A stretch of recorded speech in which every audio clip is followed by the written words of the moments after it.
You're listening to Superflexology, a Superflex-focused fantasy football podcast with your hosts John Bauer and Mitch Sorensen. Welcome to episode 36 of the Superflexology Fantasy Football Show, a proud member of the Full-Time Fantasy Network. I'm your host, John Bauer. You can find me on Twitter at The Bauer Club. Unfortunately, tonight we are not going to be joined by Mitch Sorensen. Apparently, he's trying to sell a house or something. I don't know. But tonight I am joined by Dan Lamagna, and that is at LC_Dean on Twitter. What's going on, Dan? Hey, you know how we roll at Superflexology, JB. You know, we're going to miss Mitch tonight, but that's what we do. We step up for each other. We're going to carry Mitch, and we're going to give us momentum for when he comes back next week. You know, unfortunately, he has to play grown-up tonight and do the responsible stuff. Allegedly. All it is excuse. But like you said, Dan, we're here to pick up the slack of the Superflexology Fantasy Football Show. Before we get into the content tonight, like we've been talking about week in and week out, we're still doing the signed Tyler Boyd jersey giveaway. Leave a 5-star review, DM us a screenshot on Twitter or Instagram at Superflexology, and you'll be entered to win. It's as simple as that.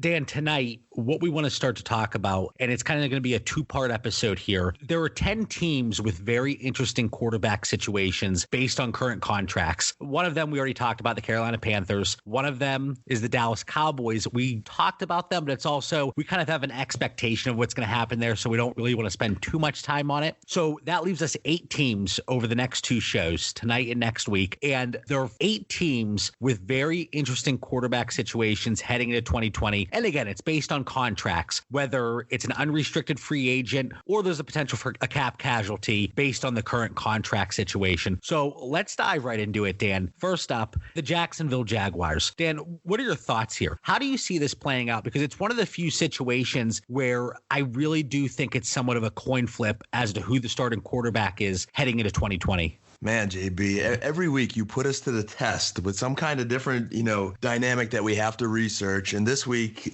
the 4 teams you pick, starting with the Jaguars, have a lot of levels to them. You know, when you look at the Jaguars, 2017, Doug Marrone era begins. You know, he was actually interim coach in 2016 for 2 games. And that year they go on and they lost to the Patriots in the AFC Championship game. And as I go back, I think there's a little bit of mismanagement that I saw then, and it's only gotten worse in the last 2 years. And this is one of those teams, JB. I've talked about it a lot, and I'm trying not to, beat a dead horse here, but I see dysfunction, and I see it in some capacity in all these 4 teams tonight at different levels. Certain teams I think are going to have opportunities to turn this around maybe this year. And that's what we look at tonight. Is the next Ryan Tannehill in this group where one of these guys is going to step up? And when we look at Jacksonville, is it Gardner Minshew Mania, or is it Nick Foles, who they spent a lot of money on? I got burned. I'll always own my mistakes. I was thinking, Nick Foles was a sleeper last year, but I didn't weigh in there how bad the Jaguars were going to be. And, I think it starts at many levels. Their owner, Shahid Khan, he's a successful business owner, but I think this is one of those franchises that it has not translated overall to football. They flashed here and there. They've had some excitement from time to time. But when we're looking at Gardner Minshew, he's age 23. He did flash, but they're not committing to him yet. They says, hey, could be Foles, could be Minshew. This is a team that's a salary cap nightmare. Like, I don't know where they're going to fix that O-line at. And when Foles did have the opportunity last year, obviously an injury derailed him early. But when he came back and they probably says, hey, we're spending this much money, we got to see if he could play, he couldn't move. I'm starting to wonder, JB, if he was just a product of that Philadelphia Eagles system. So they go back to Gardner Minshew, who can move. He did show mobility. He flashed despite that O-line. But, he was still 19th and, a shameless plug here, our Superflexology Dynasty League scoring. But when I look at rankings, he's 29th in Dynasty. He's 29th by Pro Football Focus. And I don't know how the Jags could help him. They do have a 9th pick overall and a 20th. I look at Mel Kiper's rankings, JB, and I don't think he watched the Jaguars games last year because he's projecting D-line and tight end with their picks when they have a big gap at O-line. So you tell me, JB, could they help Minshew, or do they go back to Foles, and how do they fix that team in that O-line? Going through this, and I apologize to the listeners, and Dan, I'm sure you've noticed I'm a little hoarse over here. Had a long weekend, wasn't feeling great. Back on the grind here. But looking at Foles and Minshew, you guys know, and Mitch and I have gotten into it before, I'm kind of a pro Foles guy. I think strictly because of the contract situation, he's going to get another opportunity here. But in recent weeks, and looking at startups right now, I do think that Minshew, Foles he's dropping down people's draft boards, but Minshew is as well. Minshew is a guy that at a very reasonable price right now in startups, you can get him. And I'm looking at different things. The Jaguars, they were right at the NFL average at 7% adjusted sack rate. You already talked about it. Nick Foles, he's not a mobile quarterback. He's not known for his ability to run. Now, Gardner Minshew, on the other hand, he was able to move. 67 rushing attempts, 344 yards. He was able to get things done with his legs. And it also just seemed like he was able to bring out more energy within that team. And I'm not saying that Nick Foles, it seems like he's a really good locker room guy. You never hear anything bad about him from teammates, but it seemed like the young Gardner Minshew, he was able to strike that energy and that charisma across the team as a whole. If you look at just raw stats, 61% passing percentage, 3,271 yards, 21 touchdowns, 6 interceptions, only a 1.3% interception percentage. That's pretty fantastic. But when you look at the adjusted completion percentage, 34th in the NFL, and people are probably screaming, John, you love Josh Allen, who is near the bottom of the ranks when it comes to any adjusted completion percentage stats, but you're going to knock Gardner Minshew for that. A little bit I am. The thing with Gardner Minshew and the things that he's going to help this offense do, and we talk about values across the board with their wide receivers, he had the highest passer rating in the NFL of targets over 20 yards and the 7th highest adjusted completion percentage. So you look at what he was able to do down the field, he was very effective, and that helped players out like Dede Westbrook, DJ Shark. So that benefits the team. So if we're looking at it from a team perspective, I think Gardner Minshew, he helps out the wide receivers. I think somebody like Nick Foles, who likes the underneath passes, he's going to help out their tight ends, and Leonard Fournette. It's also interesting to look at. We talked about changing of the guard and different coaches and offensive coordinators, and this is a team that we didn't really get to in that series, but John DeFilippo's out, Jay Gruden's in. You have to think that maybe he utilizes the running game. I mean, they utilized it a lot last year, but I think maybe they lean on a little bit more. But long story short, a long-winded answer here.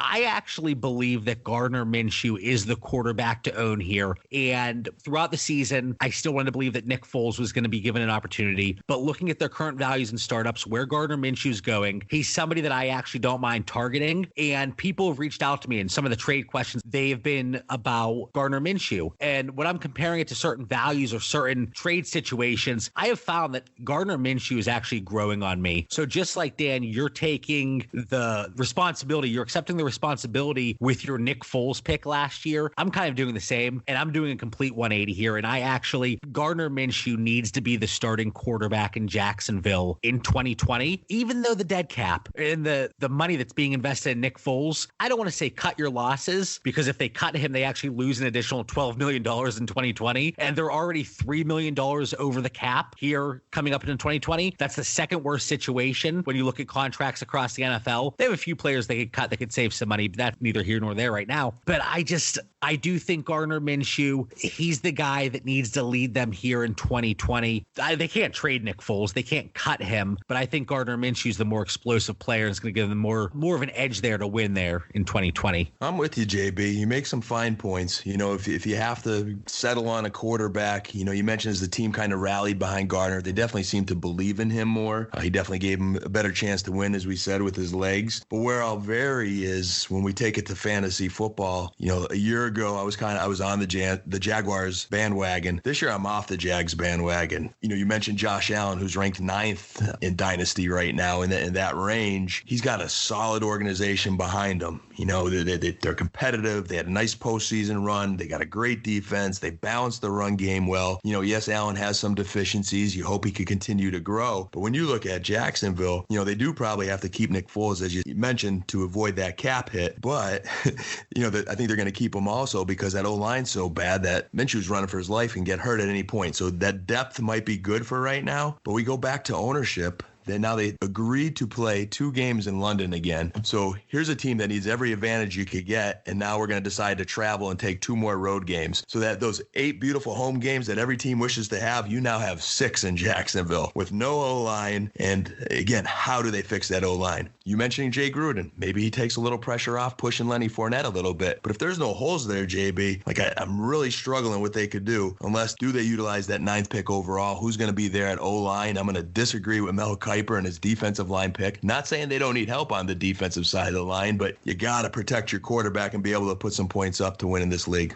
Yeah, with those 2 first-round picks, like you mentioned, the 9th and 20th overall, I would be very surprised to see at least one of them invested in an offensive lineman. Maybe there's a free agent they can bring in. But then, again, we talk about their salary situation. They don't have much money to play around with here. Marcel Darius, defensive tackle, he missed the final 10 weeks on IR. That could be $20 million in savings in 2020 if he's cut. But yeah, just looking at Nick Foles' contract, this is one of the worst contracts this year. They lose $12 million in addition to his salary in 2020 if they cut him. So in 2021, $14 million in savings. I would be shocked if he is on this roster in 2021. And you can ride out Gardner Minshew for 2 more years on a rookie deal. And like you said, Dan, build around him, get him more weapons, build up that offensive line. That's the direction this team needs to go. And we've seen it time and time again. And it seems like it's happening more and more recently where teams are willing to admit their mistake earlier on instead of riding a situation out, whether it's with a coach, whether it's with a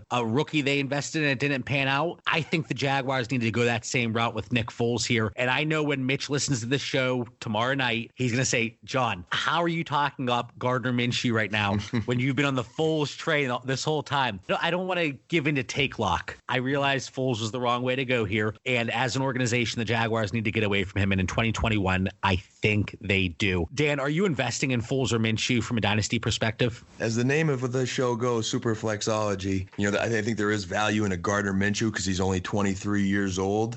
Does Jacksonville hit a rebuild, mode at some point? We have him as our QB3 maybe, looking for those bye weeks where he can at least know he's going to play and score you some points. So I'd buy late JB on Gardner Minshew.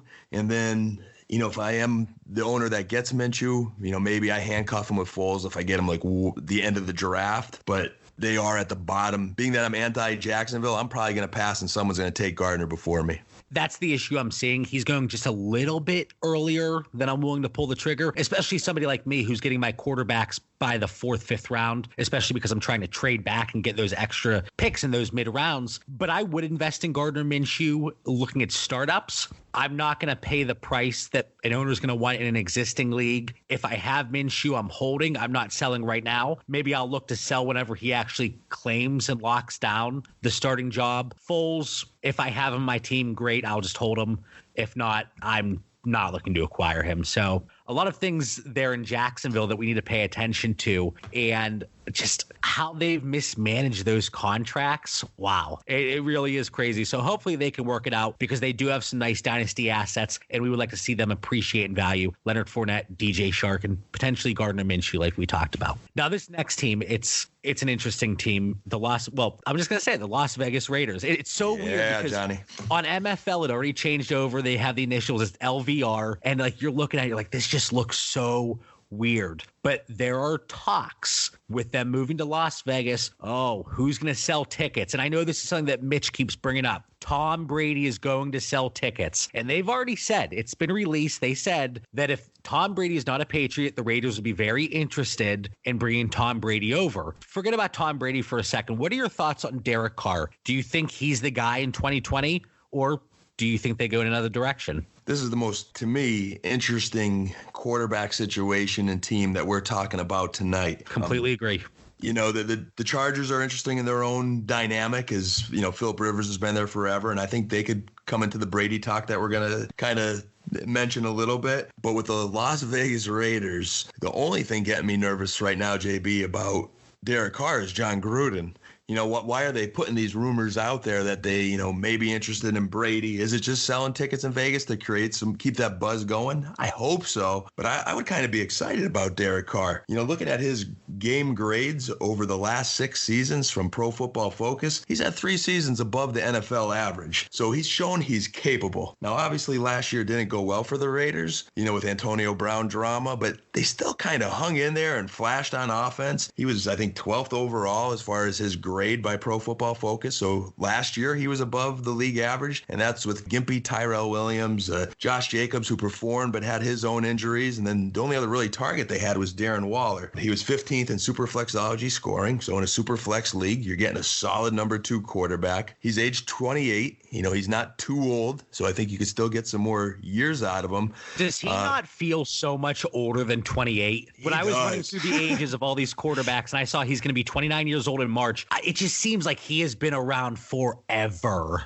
You're right. He really does feel like that. And then when I look at his age 28, I'm like, wait a second, this isn't so bad, which again makes him more interesting. When I look at the Raiders, this is also the one organization that, again, there's a bit of dysfunction here going back to Al Davis. I mean, one of my best friends is a diehard Raider fan. I know a lot of Raider fans. They said, we will never win until, God bless Al Davis, he's no longer with us. Well, now it's his son, Mark Davis. And, it still seems very, very Raider-like, but they bring in Mike Mayock. They bring in John Gruden. They're going to this gorgeous new stadium. They're in a very good salary cap situation. They have the 12th overall pick, the 19th overall pick, and a very young nucleus. It's like this is the one team, John, that I think could overcome whatever dysfunction they have. And if they have another good draft, and if they just commit to David Carr, if John Gruden can say, hey, I don't need a new toy right now, I think this could be the Tannehill of this year. I really think he could be a sleeper.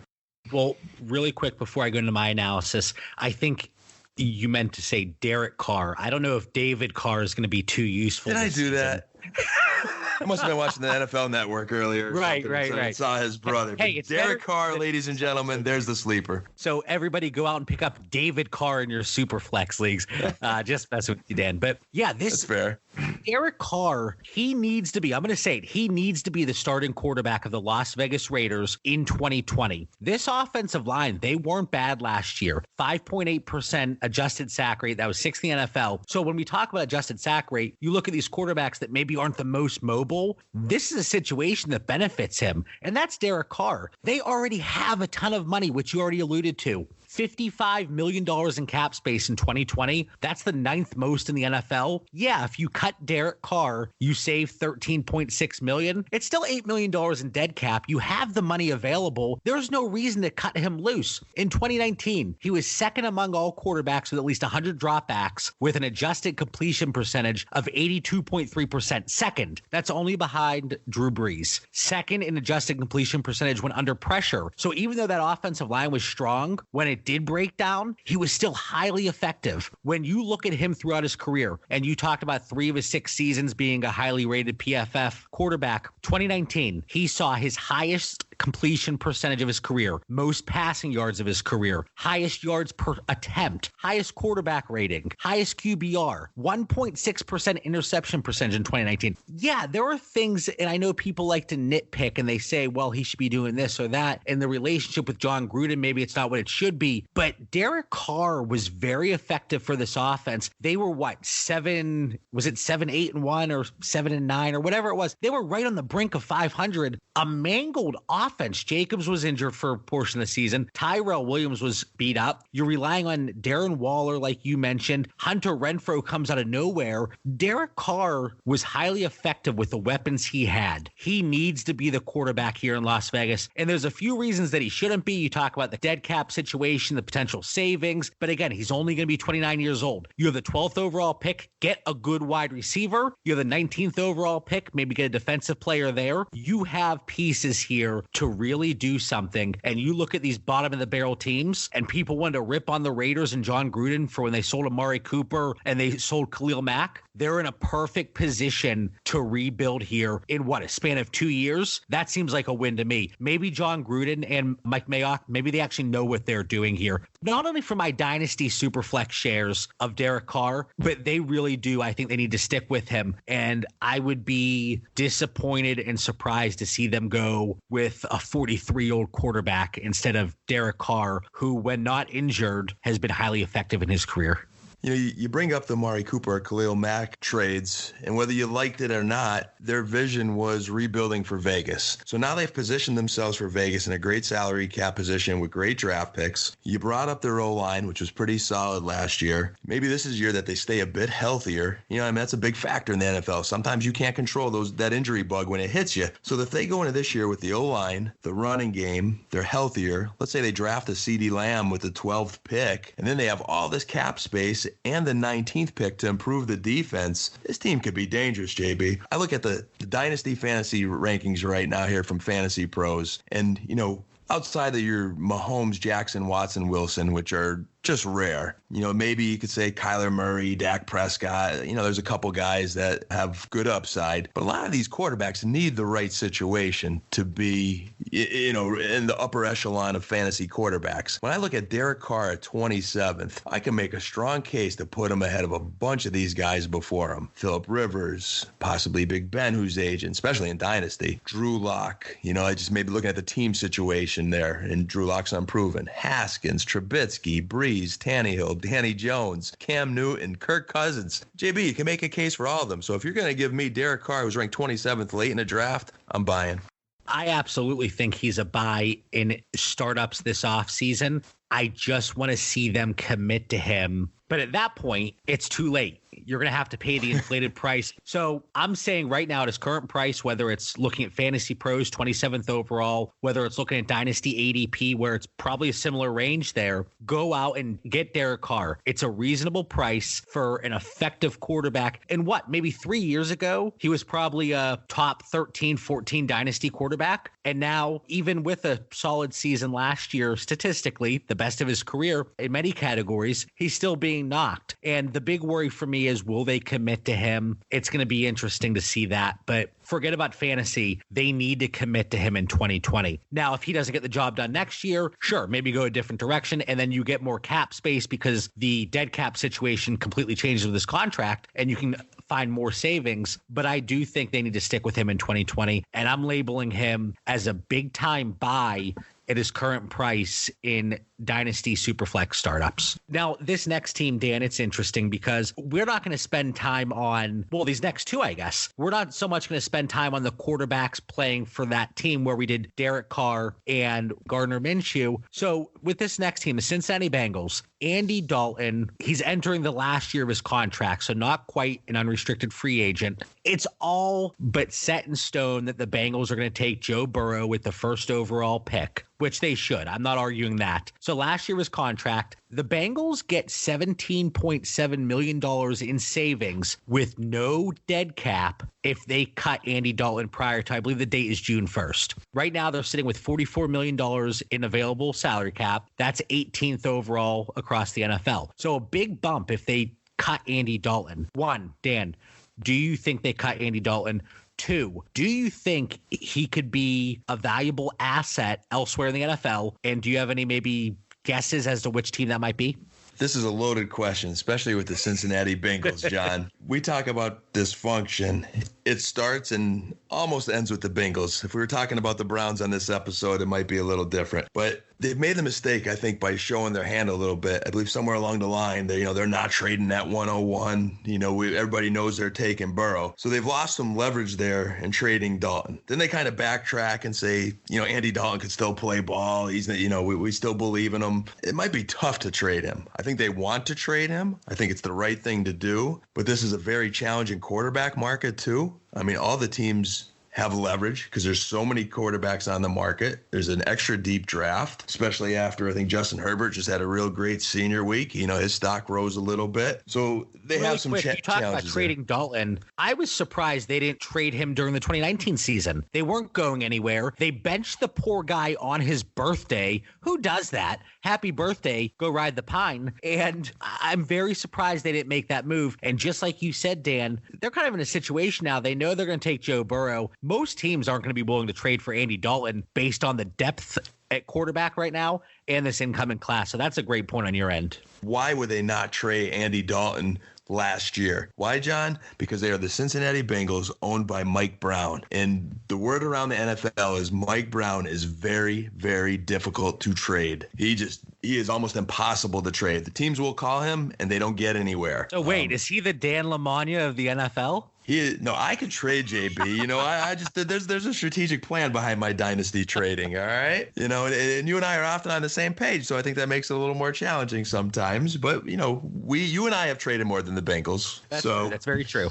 I've watched the Bengals for all these years, and I know you're very familiar being a Steelers fan. And all those Marvin Lewis years, man, I just felt like they had some competitive rosters, but they could never get over the hump in the postseason. And I think they struggled with drafting character guys. I'm always watching them, spike Antonio Brown. He had the perfect days, and I just felt Marvin Lewis never really had control of the team. But I'm thinking, all right, Mike Brown's just a loyal owner. He's very committed. So then they finally say, all right, it's time for a change after years and years and years of just not getting over the hump in the postseason. And what do? They signed this green, wet behind the ears Rams quarterback coach with no head coaching experience to be their head coach. And then, like you said, they benched Dalton on his birthday. They were just a mess. So I don't have much faith in the owner. I don't have much faith in the head coach. And, we know it's Burrow there. So as far as Andy Dalton, I think ultimately they're going to find it difficult to get a trade partner, and he's probably going to get cut. And then I think it comes down to, John, how many jobs are out there with the pending free agents, with the draft prospects. It's going to be a competitive market. We talk about the next Ryan Tannehill striking gold late in the draft, finding somebody that goes to a new team for dirt cheap, proves himself on a one-year deal. And it's still to be seen if Ryan Tannehill is going to land that big contract. That's still up in the air. Spoiler alert, we're going to talk about him next week. But Andy Dalton could be that guy. He didn't get much help. They were battered and bruised. That offensive line was horrendous. They tried to improve it. They had injuries in the offseason. 2.39 seconds to throw in 2019. That was tied for the lowest in the NFL. So not a lot of time for Andy Dalton. 58.1% of his dropbacks were 2.5 seconds or less. That is the highest rate in the NFL. Again, maybe he's not that great of a quarterback. Yeah, sure. But the guy hasn't gotten help. AJ Green was out. Tyler Boyd, I love Tyler Boyd, but that's really all he had. And then you had these other guys pop up out of nowhere. Joe Mixon was a little more heavily involved. I was surprised not to see Gio Bernard get more involved in the passing game, especially down a player like AJ Green. But talking strictly about Andy Dalton, and you already said it, Dan, a lot of these quarterbacks, they need the right situation. And a quarterback like Andy Dalton, this was not the right situation. 7.3% adjusted sack rate, 21st in the NFL. That's not good. Lowest touchdown percentage of his career, 3%. 37th in adjusted completion percentage. So yeah, 2019 wasn't Andy Dalton's year. Should they move on from him? Absolutely. Joe Burrow, I think he has to be the first overall pick there. But I do think Andy Dalton will get a shot somewhere else. Would he be good in New England?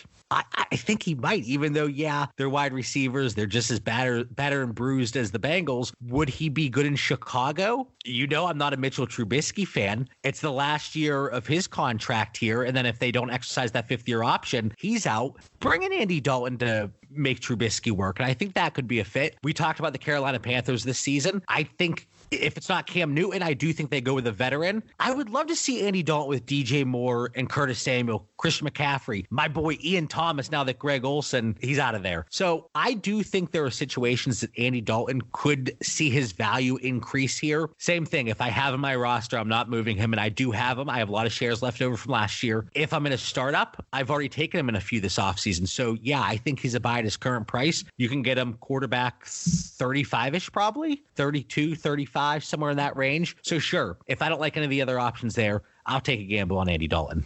First, I like that shameless Ian Thomas plug that you slid in there somehow in tonight's episode. So I have to talk about Ian Thomas. It's my contract. But, I like the scenarios that you put Andy Dalton in. And, take the teams out of it almost because we don't know how it's going to work out, New England, Chicago, Carolina. But you put them in three potential very good offensive situations where, again, Pro Football Focus, I'm looking at the previous seasons. 2 of the last 5, he was above the NFL average, in his performance. And again, poor teams, not really offensive-minded. Marvin Lewis was a defensive-minded coach. So you put him in a good offensive situation, he could be a guy that helps you win this year, maybe even for 2-3 years if he could land in a good situation, but it's now or never for Andy Dalton. So Dynasty, I like him late. I like having some shares, like you said, a startup, again, if I could just have him late and sit him on my roster. He's age 32. So this is it, John. This is probably his last contract, his last run. He needs to find that good situation. And, it might be a team that says, hey, we're going to roll with this guy for a few years until a rookie's ready or, until we have a good draft pick again, whatever the case may be. He might get that one good chance, or he might be a backup like Tannehill was last year, go to Chicago, Trubisky struggles again, and the next thing you know, you got yourself a gem the second half of the season. So definitely I'd say a buy, but buy cautiously. One other team I want to throw out, and this I just thought of this. Case Keenum is a free agent. You're going to need somebody to go in there if they want to stick with Dwayne Haskins as a starter for now, and they don't look to acquire Tua in the draft, which I know some people, that rumor circulating. Let's say Andy Dalton goes to the Washington Redskins. He's not really a mobile quarterback. Dwayne Haskins, he's not known for his rushing upside. So maybe he could be kind of a mentor for Dwayne Haskins. If Dwayne Haskins can't get the job done, maybe Dalton steps in. Just another situation. And we talked about it earlier today, Dan. This is just pure speculation, which I love it. I love the fantasy football drama, and we all do. And I think it's why we all buy in during the offseason. We love what if this happens? What if this happens? It's like the domino effect. Once this event happens, then it leads to this, and it creates that drama, which we all love as NFL and fantasy football fans. And I've never seen a quarterback situation like this, John. Even if a few of these guys re-sign because their teams don't want to let them go, you're looking at Drew Brees, you're looking at Dak Prescott, you're looking at Tom Brady, Tannehill, Jameis Winston, you got Teddy Bridgewater, Taysom Hill, Marcus Mariota, Cam Newton, Case Keenum you even just brought up, Andy Dalton, Phillip Rivers. There are a lot of scenarios that have to play out between now, free agency, the NFL draft. It's going to be an exciting offseason. And then you throw in 4 or 5 rookie quarterbacks, things get really crowded. And this is kind of a tangent here, but we always talk about during startups, that's the time to acquire quarterbacks, because if you don't, the cost to acquire is so much more significant after the startup draft. People always say, oh, well, I'm going to fade quarterback. It's getting to the point now where once the Breezes, Rivers, Brady's, Bens retire, that next age group, they're still fairly significant and fairly expensive. Matt Ryan, Aaron Rodgers, those are the next 2 guys up, I think. And good luck getting them at a really discounted price. So make sure you're getting your quarterbacks in startups, because otherwise you're going to start getting stuck with these types of players. And it's going to be tough to acquire quarterbacks after startups. Now, we have... JB, one more point on that. In Dynasty, you mentioned those ageless quarterbacks for all these years, the Big Bens, the Rivers, the Drew Brees. Even in the last couple of years, they might not have been as attractive to us because they're older. They provided stability. Now, as they are the closest they've ever been to retirement, that creates a lot of uncertainty in fantasy football. Are these rookies going to pan out? How is it Andy Dalton, Ryan Tannehill, Marcus Mariota, those guys going to play out? We don't know. So, like you said, if you don't hop on quarterback this time around, you're not having the stability you did in years past. We are at the point where, like I said earlier, players and coaches, they have a shorter leash. And I'm not saying fewer and fewer quarterbacks are going to see out the entirety of their rookie deal, but I think we're going to start to see fewer and fewer quarterbacks get that second big contract. You saw with Marcus Mariota, possibly Jameis Winston, possibly Mitchell Trubisky, Josh Rosen might be in the XFL next year. I don't know. But we're seeing these young quarterbacks that had such promise and upside not really pan out long term. Yeah, 5 years maybe. But you look at, like we said, the Bens, Breezes, Brady's, Rivers, 15 plus years of stability, and you had your quarterback position on lockdown. And now that door is going to be revolving. So you want to make sure that you're getting quarterbacks that you can rely on, because they're going to be few and far between. Last team here, Los Angeles Chargers. We know Phillip Rivers is out. It was kind of assumed anyway, but the news came out today that they parted ways. They were not going to be re-signing him. We know Melvin Gordon, Hunter Henry, they're unrestricted free agents. Austin Eckler, restricted free agent. $48 million in cap space. That's 15th, so a decent amount. But now you have to look at the quarterback position. Have to assume they draft somebody. Or, like you said, Dan, maybe they go direction of one of the veterans. They have that money available. So first of all, any value in Phillip Rivers? A statement came out today. It sounds like he wants to play for at most 2 more years. Are you looking to buy him anywhere or acquire him in a startup? I'm not, if that helps. You knew what I was going to say there. He is, I think, must avoid. He needs the absolute perfect situation just to take him at the end of a draft and hope there's something in his arm, or that he could stand upright and, he's got the perfect O-line and all these weapons where maybe he can get you some points for a season. He's 38 years old. I'm questioning if he's a starter anymore. Just watching the games last year, his arm looked shot. He can't run. It's just not there anymore for Phillip Rivers. And it's sad. He had a great career. He's a competitor. He still battled last year, but those games for the Chargers were ugly. And it creates a very interesting situation in Los Angeles. I think this is a team that would pony up and go all in for a Tom Brady or someone that's going to sell tickets, because they struggle to have home field advantage there for the Chargers. Every game's kind of like a road game. I think I heard Melvin Gordon talking. I think they played in Mexico, and he was so excited about the crowd there because they were all behind the Chargers. More excited about Mexico than your home game, in Los Angeles. So the Chargers have some stadium issues. You've got to find a quarterback. But as far as Phillip Rivers, I think we're seeing the end of the road, John. It's not going to sell tickets, but I would love to see a player like Teddy Bridgewater go to the Chargers. I think he could do really good things. We saw what he did with Michael Thomas in the games that he played. That would be Keenan Allen. I think they're somewhat similar in a lot of regards. It would help a player like Mike Williams. And Dan's giving me the thumbs up there. That's my boy. There's more in Mike Williams. Yeah, Johnny. Actually, this is completely besides the point here, but I'm coming around on Mike Williams as well, especially at his current price. It's dropping, and I like that. And these players, they're like stocks. If the price is dropping low enough, I'm going to start to invest. And Mike Williams is a guy that I definitely am investing in this offseason. If the price is right. Mitch always gets on me when I say price dependent, but it is price dependent. I could probably learn from you guys, JB, because, I think when we first got into this dynasty get together and you and I are first getting to know each other, I was all Mike Williams. And you're asking me, where do you see him? And I had him much higher than he should have been. And that's just me being a former coach. I saw the talent in this guy. Like, man, does he pass the eye test? You throw a ball up, he's going to get it. He's super athletic. But where he falls in a draft is so critical, especially in recent years when you have a Phillip Rivers situation. And there's not a Patrick Mahomes that could run around and find ways to get you the ball. So price dependent. I'm with you on this one. So 6th overall pick, do you think they go rookie or do they go veteran? If you just had to guess right now. I could see Justin Herbert and him maybe needing a little bit more development than a Burrow or Tua, even though Tua's coming off the injury. I could see them getting an Andy Dalton into a Justin Herbert. I was just going to say that.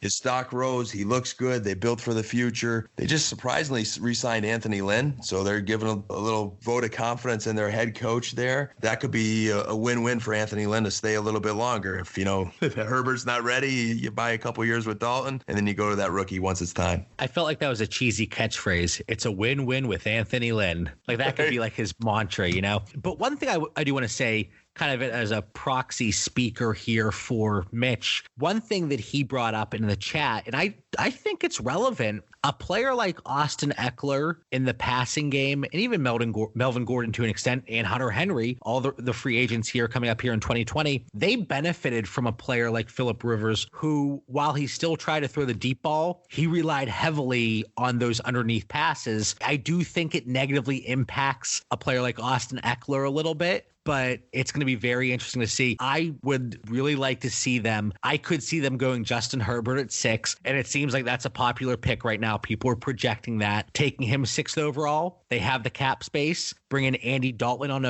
make it a 1-year deal. Who cares? I think that could work there. And you don't want to maybe run the risk of bringing in like a Teddy Bridgewater, make it another Nick Foles situation. All right, we're going to pay this guy out the wazoo. And after 1 year, they're like, oh, crap, that didn't work out. Now we're stuck with this contract. So who knows? It's going to be a very interesting situation. And there are so many dynasty assets on this team as of now. Eckler, Gordon, Henry, Allen, Williams. A little bit of that could change with free agency here, but it's going to be a very interesting offseason for this team. Yeah, this is where Mitch would come in good tonight. He always does that deep dive on the offensive lines. He loves the offensive lines, and it's so crucial. It really is. Yeah, and that's, could the Chargers, JB, fix that O-line? If they fix that O-line, we've been excited about the Chargers offense the last few years. When you have Melvin Gordon, Eckler, Keenan Allen, Hunter Henry, Mike Williams, you're expecting this offense to be a powerhouse, and it just hasn't been able to materialize into that. I like how you say, Eckler could be a little risky because he was that dump-off guy for Phillip Rivers. His arm could handle that. That's why Keenan Allen always produces. He likes those quick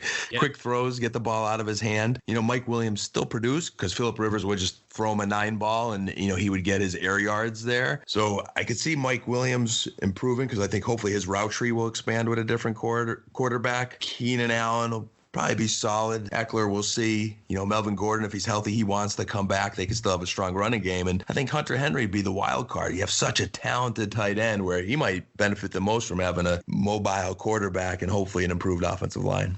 And there's talks about Tom Brady going everywhere. Next week there's going to be a report that Tom Brady's going to go to heaven and play for God's team or something like that.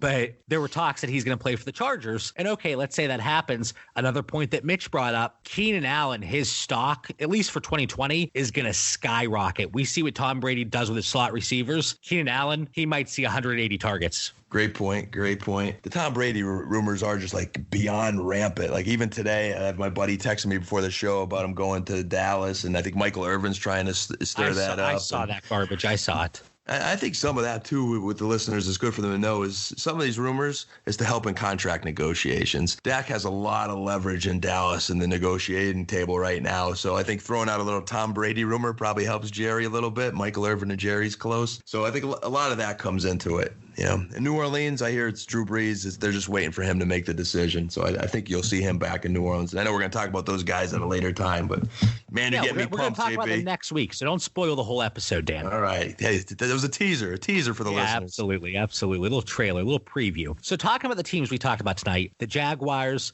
we both kind of had Gardner Minshew as a buy at his current price in startups. Nick Foles, if you're looking to lock up that quarterback room, yeah, maybe. I can see it. Not necessarily going out to buy him in existing leagues. The Raiders, I like Carr. I think he needs to be their starter. I think I was very adamant about that. Dan, can you refresh my memory here? You had him as a buy, maybe at his current price? Definite buy. The one buzzword I think we both agree on tonight, we just need conviction from the Raiders on Carr, but definitely a buy. And once we see that, at least for 2020, if they do commit to him, that's when maybe I look at him as a sell, because I don't know how much longer he has, but that's definitely going to bump up his perceived value once they commit to him in 2020. And how much buzz moving to that awesome new stadium helps value. Oh, absolutely. I think there will be a great sell opportunity for some Raiders when they're going into that new stadium. Not so much with a new stadium, but it's exactly what we saw with the Cleveland Browns. How much hype was around them? Odell Beckham, Baker Mayfield, Jarvis Landry, Nick Chubb. People were going nuts for them. Just not even fantasy, but as a team in general. And that didn't really pan out. But yeah, there's going to be tremendous buzz. So Derek Carr, a buy. Andy Dalton, we like him at his price. We think he might have an opportunity. Definitely needs a better situation looking at the offensive line. Los Angeles Chargers, Phillip Rivers want nothing to do with him. We would be surprised if he has 1 year left in the tank. And it's going to be very interesting to see if they go rookie, veteran, or a combination of the two there. So it's going to be a very interesting offseason. Like you said, Dan, probably one of the most exciting offseasons we've ever seen looking at the quarterback position. And we're going to dive right back into it next week. Hopefully Mitch gets his house in order. He closes that deal and he's able to sell. And he's going to be able to join us again next week when we talk about 4 more teams and their quarterback contract situations. Now, we've gone away from it a few episodes, but do you have any closing thoughts for the listeners, Dan? I just say there's no such thing as an off season. What a fun sports weekend it was. I know you and I are both participating in dynasty drafts. My Duke Blue Devils, I'm wearing the swag here. Overtime thriller versus North Carolina. And JB, I got to plug it once. I'm enjoying the XFL. That's fine. We're just not doing a full show on the XFL, much to your chagrin, I'm sure. Well, hopefully everybody enjoyed the first episode of the breakdown of the quarterback contracts, the dynasty implications, and what to expect here, whether the buy, sells, and our overall predictions. And guess what? They are just that. We don't know exactly how these quarterback situations are going to play out, but we are making our most educated and best guess that we can. Hopefully you all enjoy the show. Find us on Twitter and Instagram at Superflexology. Have a great night. Thank you for listening to the Superflexology podcast. If you want the latest news in fantasy football, follow us on Twitter at Superflexology, The Bauer Club, and Dino MC.